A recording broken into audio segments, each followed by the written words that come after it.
Hello, educators. Welcome to Strategy Sunday. I am Carla Boswell-Lewis, CEO of Strategic Educational Consultancy Services. I am a dedicated and selfless educator on a mission to empower you, educators. Last week, in our first episode, we looked at strategic planning for the work week. We looked at how could it be that you would have organized your content and your resources. How will you demonstrate to your students to be reflective students as you are a reflective practitioner? We also looked at the benefits that this affords to yourself as well as the students.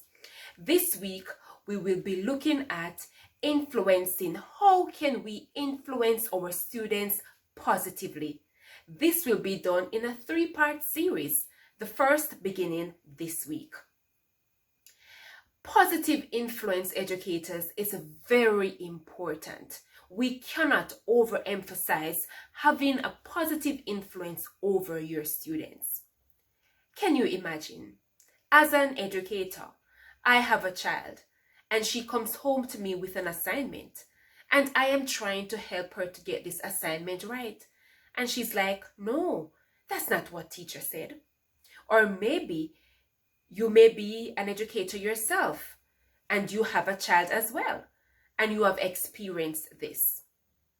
Or maybe as an educator, a parent would have explained to you or expressed to you the similar feeling that they had or similar experience while they were helping their child or children. Do you know why that happened?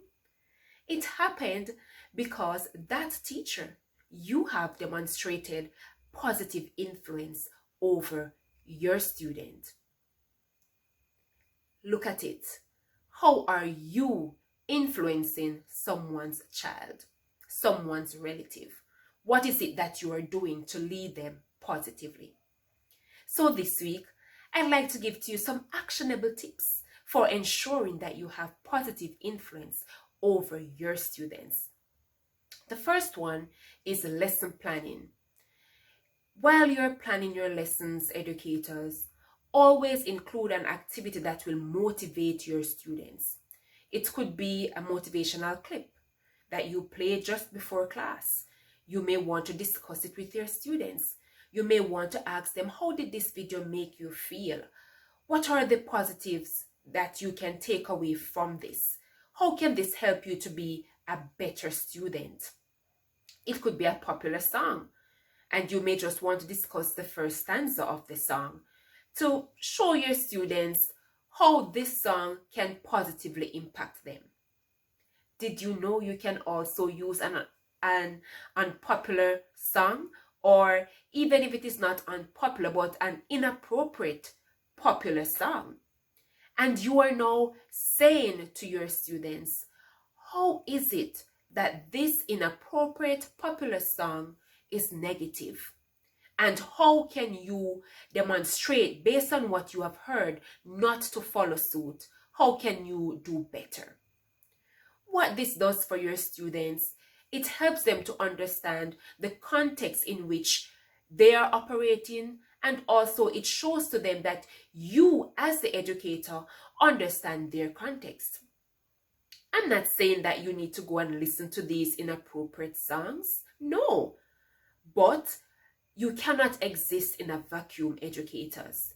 You must be relatable to your students. I'm sure you may have heard them singing the songs.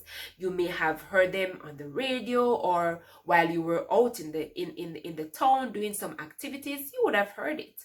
Do not play a blind eye to this. The goal is to inspire them before you teach them. Provide avenues for students to provide feedback on your teaching. This is the second tip. How can you provide avenues for students to provide feedback to you as the teacher? It could be once per week, once per 2 weeks. It could be maybe once per month. You could be using Google Forms, considering the time in which we're operating. What this does is to help the students to understand that they're helping you to teach. And if you know how they are thinking, of course, you can influence your students. You don't have to answer to or respond to every one of the comments that they make, but you must actionize their critique of you. The third tip that I'd like to share with you, educators: normalizing mistakes. You know, as educators, we're quick to get upset when our students have not answered correctly. And we may say things that may insult them. It is not right. This is where you're going to be using this moment as a teachable moment.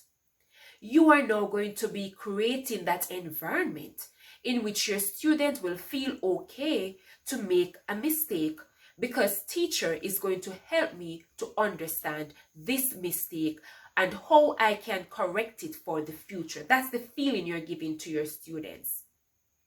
It is also okay to express this to them, to let them know that everyone makes mistakes. No one is perfect. But teachers, how you correct it is important. Your body language, the tone in which you use to correct these mistakes will be very, very important. Do not let up on this teachable moment. If this video was beneficial to you, or if you liked what you heard, go ahead and like the video. If you feel that there is a friend or educator who could use this type of information, go ahead and share the video.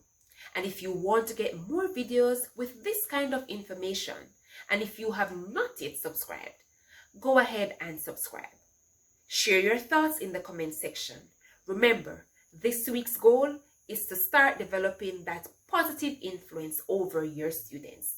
See you on Thursday for Analysis Thursday. Take care, be good, all the best.